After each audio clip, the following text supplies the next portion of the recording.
माता पार्वती ने बताया कि इस कहानी को हर रोज एक बार सुनने मात्र से संतान पर आया हुआ संकट टल जाता है और कोई हुई संतान पुण्य प्राप्त हो जाती है। हर माँ बाप यही चाहता है कि उसकी संतान हमेशा सुखी रहे, शारीरिक रूप से स्वस्थ रहे, उसके जीवन में धन की कोई कमी ना रहे, उसे सभी सुख सुविधा मिले। मगर ये सब उसके पूर्व जन्म के कर्मों पर आधारित होता है। उसका जीवन कैसा रहेगा, वह लंबी आयु जिएगा या फिर अल्प आयु जिएगा। माता पार्वती कहती हैं कि जो माता पिता धर्म पर चलते हुए इस कहानी को ध्यान पूर्वक सुनते हुए इसमें बताए गए नियमों से पूजा पाठ करते हैं, उनकी संतान कभी भी दुखी और अल्पायु जीवन नहीं जीती। एक नगर में एक स्त्री रहती थी। वह भक्ति भजन में बहुत ही विश्वास रखती थी। वह माता पार्वती की बहुत बड़ी उपासक थी। उधर उस स्त्री का बेटा कई बार भयंकर संकटों में गिर जाता था। मानो कई बार ऐसा लगता था कि वह अपना पूरा जीवन नहीं जी पाएगा और बीच में ही मृत्यु को प्राप्त हो जाएगा। फिर यह नजारा देख करके एक दिन वह स्त्री माता पार्वती का ध्यान लगा करके रोते रोते सो जाती है। उधर माता पार्वती उसके सपनों में आती है और कहती है, बेटी रो मत, मुझे मालूम है कि तू अपने पुत्र के लिए रो रही है। तेरे पुत्र की अल्पायु है, तू चाहती है कि वह अपना पूरा जीवन जिए और स्वस्थ रहे। तो सुन, मैं तुझे एक कहानी सुनाती हूँ। इस कहानी को हर रोज एक बार सुनना और कहानी में बताए गए नियमों से पूजा पाठ करना। फिर तेरे पुत्र की उम्र लंबी हो जाएगी और वह हमेशा के लिए स्वस्थ रहेगा। माता पार्वती कहती है, हे बेटी, एक बुढ़िया माई के पूरन नाम का एक बेटा था। बुढ़िया माई अपने बेटे के लिए 12 महीने की चारों चौथ व्रत रहती थी। बेटा लकड़ी लेकर आता था और दोनों माँ बेटा उनको बेच करके जीवन का गुजारा करते थे। बुढ़िया माई रोजाना लकड़ी में से 2 लकड़ी चुपचाप रख लेती थी और चौथ के दिन बेटी से चुप करके उन दोनों लड़कियों को बेच करके उन रूपों का सामान लाती थी और 5 पुआ बनाती थी। माता पार्वती कहती है, हे बेटी, वह बुढ़िया माई जो 5 पुआ बनाती थी, उसमें से एक पुआ गणेश को और एक चौथ माता को चढ़ाती थी और एक ब्राह्मण को खिलाती थी और एक अपने बेटे को खिलाती थी और एक पुआ स्वयं खाती थी। अब इस प्रकार समय धीरे धीरे गुजरता गया। एक दिन उस बुढ़िया माई का बेटा अपनी पड़ोसन के घर में गया तो वहाँ पर उसने पड़ोसन को पुआ बनाते हुए देखा। वह क्या देखता है कि पड़ोसी पुआ बना रही थी। फिर पुआ को देख करके उस बुढ़िया माई का बेटा पूछने लगा कि आज तुम पुआ क्यों बना रही हो, आज क्या कोई त्योहार है? तो वह पड़ोसन कहने लगी, बेटा, मैं तो आज ही पुआ बना रही हूँ, पर तेरी माँ तो चारों चौथ को पुआ बनाती है। जा अपनी माँ से पूछ कि वह हर चौथ को पुआ क्यों बनाती है। माता पार्वती कहती है, हे बेटी, फिर तो वह बुढ़िया माई का बेटा अपनी माँ से जाकर पूछता है, माँ, तू हर चौथ को पुआ क्यों बनाती है? मैं इतनी मेहनत से कमाता हूँ और तू मेरी कमाई को पुआ में खर्च कर देती है। माता पार्वती कहती है, हे बेटी, बुढ़िया माई बेटे की बात सुनकर बोली, बेटे, मैं चौथ माता का व्रत करती हूँ। फिर वह बेटा बोला कि तू एक काम कर, या तो मुझे रख ले या तू अपनी चौथ माता को रख ले।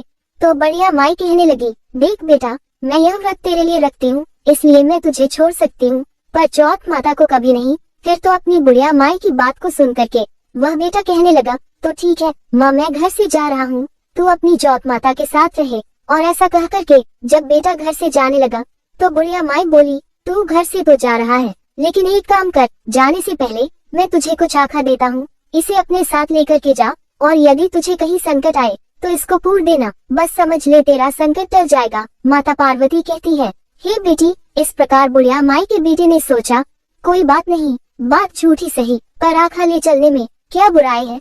और इस प्रकार वह अपनी माई से आखा लेकर के चलने लगा। और जब वह थोड़ी दूर पहुंचा था कि उसने क्या देखा कि खून की एक नदी बह रही थी।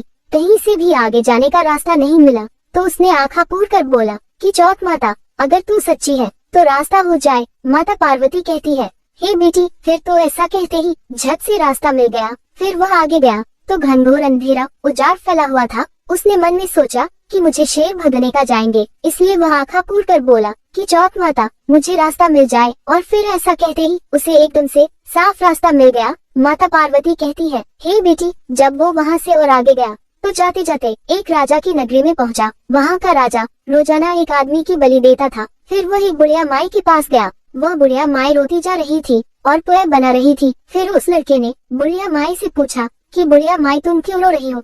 तो बुढ़िया माई ने जवाब दिया कि मेरे एक ही बेटा है जिसकी कल राजा बलि देने वाला है, मैं उसी के लिए पुआ बना रही हूँ। माता पार्वती कहती है, हे बेटी, फिर तो पहली बुढ़िया माई का बेटा दूसरी बुढ़िया माई से कहने लगा कि हे बुढ़िया माई, तू एक काम कर, तू रो मत, अपने बेटे की जगह मुझे पुआ खिला दे, मैं उसकी जगह बलि चढ़ जाऊंगा। तो दूसरी बुढ़िया माई ने कहा, मैं दूसरे के पुत्र को कैसे बलि देने के लिए भेज सकती हूँ।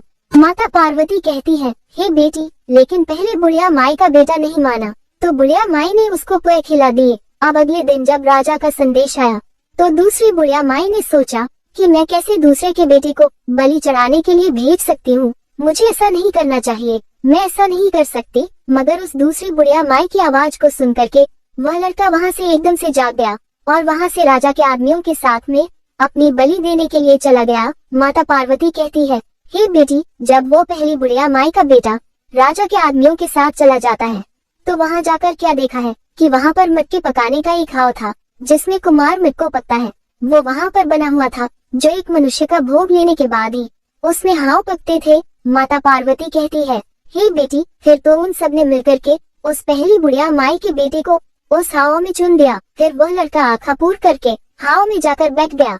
अब एक दिन में ही हाव पक गया और मिट्टी के घड़े सोने चांदी के बन गए। वहाँ पर एक जमादारनी झाड़ू लगा रही थी। उसी समय झाड़ू से एक कंकड़ उछाल करके उन बर्तनों से टकराया तो वो जमादारनी ने राजा को जाकर बताया कि आपका हाव तो पक गया है। फिर तो राजा ने सोचा कि हाव तो 8 दिन में पकता है, मगर आज एक दिन में ही कैसे पक गया। फिर राजा ने जाकर के देखा तो वहाँ पर मिट्टी के मटके की जगह हीरे मोती और सोने चांदी के कलश हो गए थे। अंदर से आवाज आई कि धीरे धीरे से उतारो, अंदर आदमी है। फिर तो आवाज को सुन करके वो राजा के आदमी डर गए कि अंदर कौन सा भूत प्रेत आ गया।